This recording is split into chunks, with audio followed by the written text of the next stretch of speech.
Estate planning used to be about houses, bank accounts, and paperwork in a filing cabinet.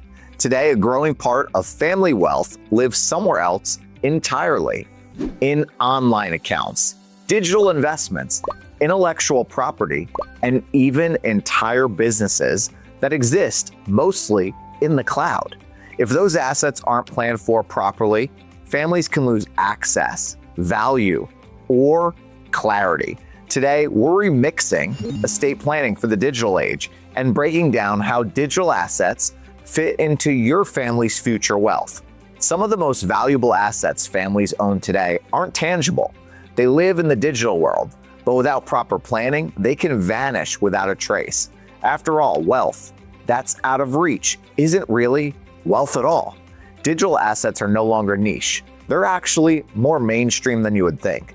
Many families now hold value in online investment accounts, cryptocurrencies and digital wallets, and monetized content and intellectual property, along with online businesses and other revenue streams.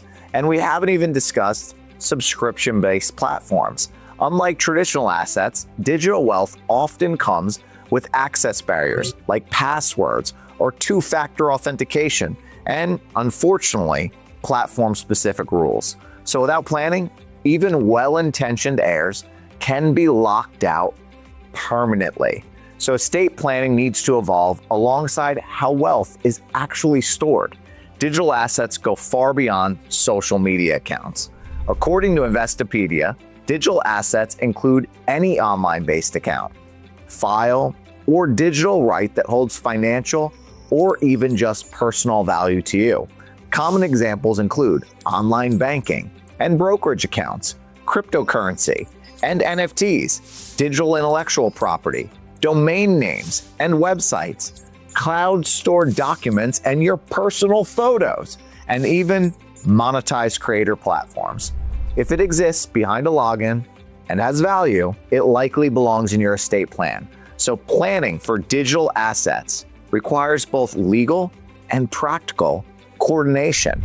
And one key step is inventory, knowing what digital assets exist and where they actually live. Another problem is access planning, providing clear instructions for passwords, recovery keys, and authentication processes without creating security risks.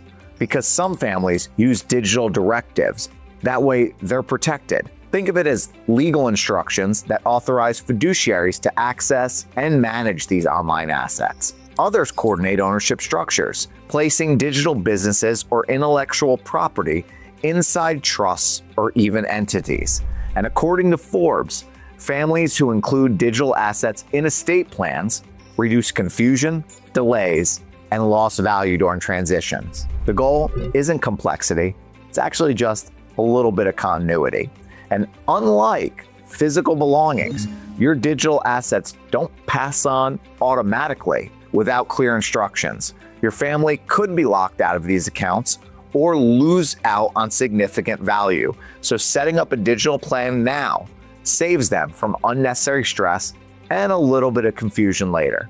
So imagine with me for a second. Imagine a retiree with a diversified digital footprint that includes things like online investment accounts, a monetized website, a small but mighty digital consulting business, or even cryptocurrency holdings. Without a clear plan, heirs may not know this exists, or they will, but will lack access. So it means accounts could stall or value could even erode. So if planning, instructions are clear and access will be authorized, assets continue to operate or transfer smoothly, and digital wealth becomes usable wealth, not a locked vault. That's the difference between modern estate planning and the estate planning of the past. So one misconception is that digital assets are too small to matter. In reality, they often grow quietly over time. And another misconception is that platforms will automatically help families gain access. Most platforms prioritize privacy and security, not your inheritance. They may even want to keep it. A third misconception is that sharing passwords informally is enough. But without legal authorization, that approach can actually create risk or invalidate your heirs' access. So digital assets require both clarity and structure.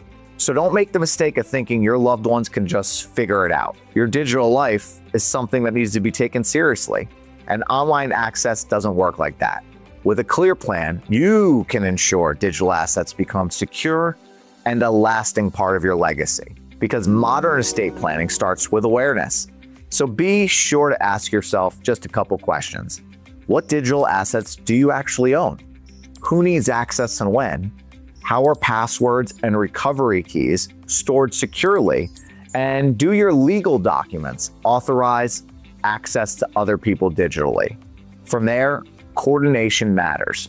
Estate planning attorneys, financial advisors, and technology tools all play a role. This isn't about controlling information. It's about preventing loss and confusion. So here's the major takeaway. Digital assets are real, and they're a growing part of families' wealth. Without planning, their value can disappear. But with intention, they become part of a seamless legacy. Estate planning in the digital age is not optional. It's actually essential.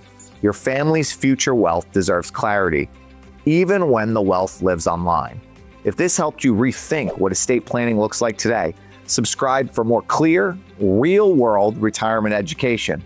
And if you want help updating your estate plan to include these digital assets and your modern wealth, book a connection conversation today on Zoom or in our offices, because we're happy to meet you wherever you are.